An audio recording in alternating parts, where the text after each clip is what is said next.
In a region plagued by more than a century of conflict, the recent events in the Holy Land are nothing short of a modern-day tragedy, with shocking consequences that will reshape global politics for years to come. The decades-long struggle between Arabs and Jews over the Holy Land, a conflict that has led to 7 major wars. Today, we'll get into the historical roots of this complex issue, shedding light on a story filled with deep-seated tension and the search for a resolution. Come with us as we learn about the history, how it affected people, and what's happening now. The recent horrifying incidents are the result of a long-standing conflict in the Middle East disputed region that's been ongoing for decades. The level of vitriol, the anger, the scope of these demonstrations. The Jewish state colored light, the Arab state dark. This video will help you as a guide to understand the situation. As with almost everything to do with this conflict, it depends on whom you listen to. Different people have different starting points when discussing this conflict. Some trace it back to the time of the Romans, while others begin with the late 19th century Jewish migration to the Ottoman Empire, which was prompted by the persecution of Jews in Eastern Europe and the rise of Zionism. Another perspective will lead us to look at the Balfour Declaration of 1917, where the British government expressed support for a national home for the Jewish people in Palestine, leading to conflicts with Arab communities in the region. For many, the starting point in this conflict is the United Nations 1947 vote to partition the land in the British Mandate of Palestine into 2 states, one for Jews and one for Arabs.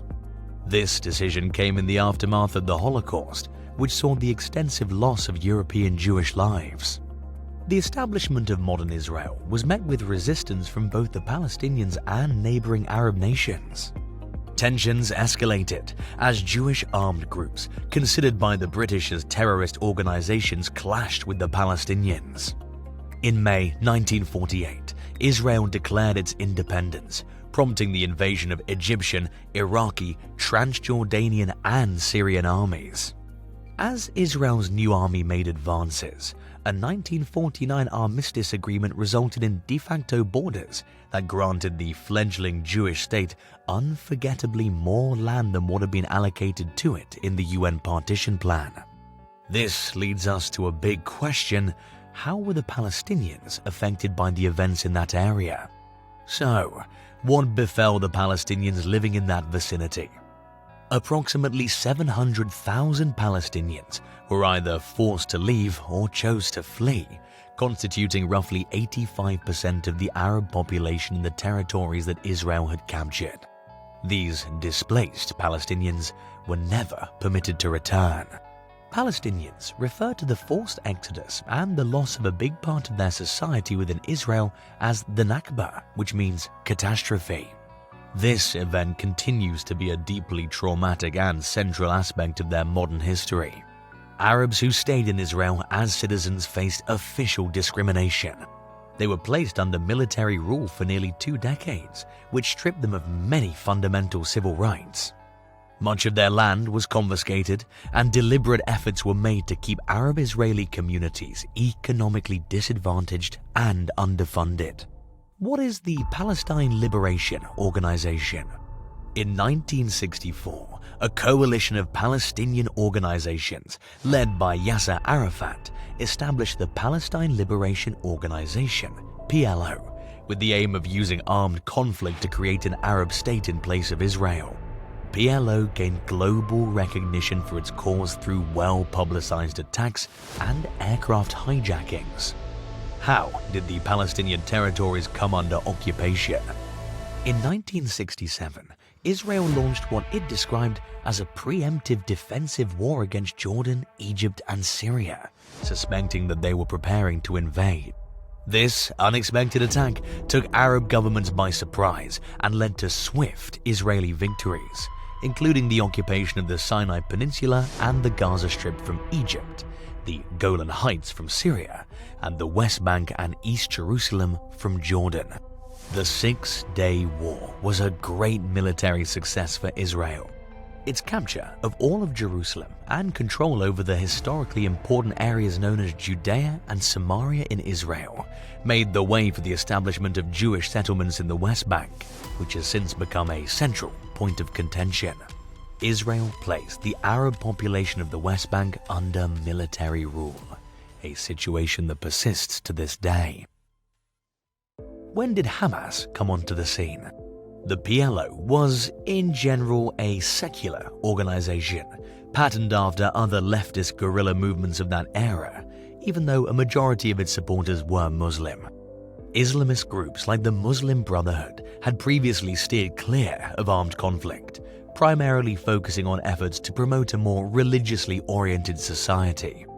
However, this stance changed under the leadership of 𝐓𝐈𝐌𝐿, an influential quadriplegic figure residing in Gaza. He played a pivotal role in establishing various Islamist organizations in Gaza, including Mujahma al-Islamiyah. This group gained support by creating an extensive network of social services, encompassing schools, clinics, and a library. Following the onset of the First Intifada, 𝐓𝐈𝐿 used the backing of Mujahma al-Islamiyah as the basis for establishing Hamas in 1987, forming an alliance with other Islamist groups. Israel has constantly denied any direct support for the rise of the Islamist movement in Gaza, but it perceived these groups as a means of weakening support for the PLO. Israel recognized Mujahma al-Islamiyah as a charitable organization, enabling it to function openly and garner support. Also, Israel sanctioned the establishment of the Islamic University of Gaza, which subsequently became a fertile ground for Hamas support. What was the First Intifada? Israel viewed the Palestinian population under its authority as relatively passive, even as it continued to grow Jewish settlements in Gaza and the West Bank, and confiscated Arab land. Palestinians were also often seen as a cost-effective source of manual labor within Israel. In 1987, this perception was shattered when young Palestinians initiated an uprising. This uprising was characterized by widespread incidents of stone throwing. In response, the Israeli military carried out extensive arrests and imposed collective punishments.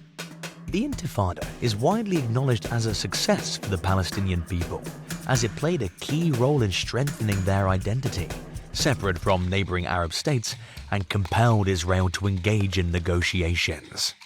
The Intifada also made Arafat's position better, enabling him to consider compromises with Israel, such as endorsing the concept of a two-state solution. What became of the peace process? As the First Intifada came to a close in 1993, the Oslo peace process began with clandestine discussions between Israel and the PLO. Israel's Prime Minister at the time, Yitzhak Rabin, entered into an agreement with Arafat with the aim of realizing the right of the Palestinian people to self-determination, even though Rabin did not fully endorse the concept of a Palestinian state. The Oslo Accords led to the creation of the Palestinian National Authority, which was granted partial self-governance in certain areas of the West Bank and Gaza Strip. Subsequent negotiations were meant to address issues like the status of Jerusalem, the fate of Israeli settlements, and the right of return for the many Palestinians still considered refugees because their ancestors were never allowed to return to their homes. The Oslo Accords were viewed by some prominent Palestinians as a form of capitulation, while right-wing Israelis opposed the idea of relinquishing settlements or territory. Within Israel, the opposition to the Oslo Accords was spearheaded by future Prime Ministers Ariel Sharon and Benjamin Netanyahu. They organized rallies in which Rabin was depicted as a Nazi figure. Rabin's widow held the two men responsible for her husband's assassination by an ultra-nationalist Israeli in 1995. What caused the Second Intifada? Efforts to achieve peace continued, but they faltered, culminating in the breakdown of Bill Clinton's endeavors to facilitate a comprehensive agreement at Camp David in 2000. This failure played a role in the eruption of the Second Intifada. Unlike the First Intifada, The second one was characterized by a significant shift, marked by the widespread use of suicide bombings targeting Israeli civilians, carried out by Hamas and other groups, and a heightened level of Israeli military responses. When the second Intifada concluded in 2005, it had resulted in the deaths of over 3,000 Palestinians and approximately 1,000 Israelis. The political consequences of the Intifada were profound. It resulted in a shift towards more rigid stances among everyday Israelis and the construction of the West Bank barrier.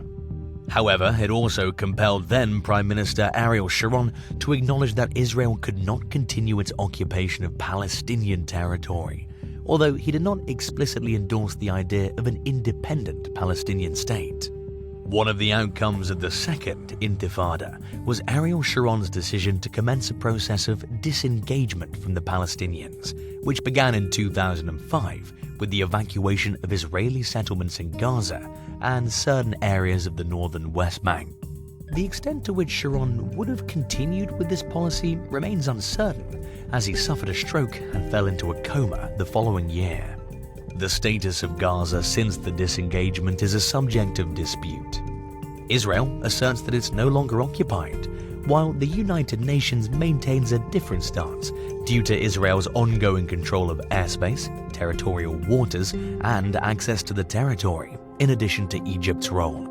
Since Hamas assumed power in 2006, Israel has also imposed a blockade on the enclave.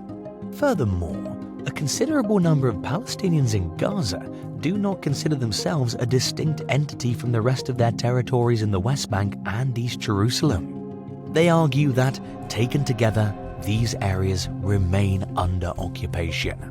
What led to Hamas's control over Gaza?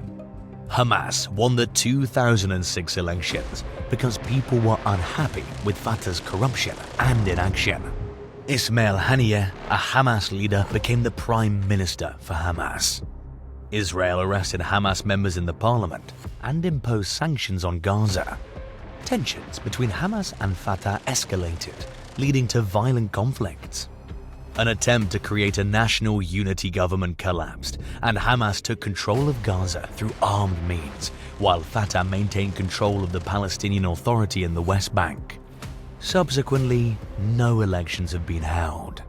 Hamas has persistently launched attacks on Israel from Gaza, primarily through the use of rockets, with occasional ground incursions. Israel has upheld a strict blockade on the territory, which has exacerbated living conditions and heightened poverty levels. Where are we now?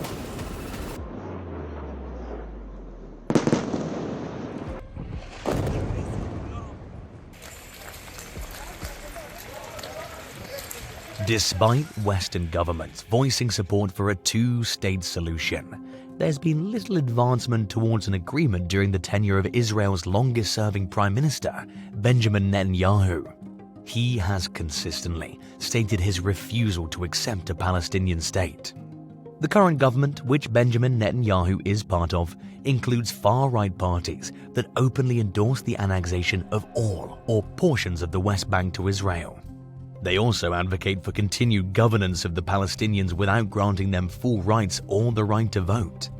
Israeli and international human rights organizations contend that Israel has been progressively establishing a system in the occupied territories that resembles apartheid. The recent actions by Hamas, resulting in the deaths of over 1,200 Israelis, and the subsequent Israeli airstrikes on the Gaza Strip, which has claimed the lives of more than 2,300 Palestinians, have pushed the conflict into unfamiliar and uncertain territory. The scenes and conflict we're seeing uncover in Israel and Gaza mark a new chapter in the Middle East conflict. The consequences and scale of losses are already devastating, and last weekend's attack and the war that now follows is likely to shape global politics for years to come.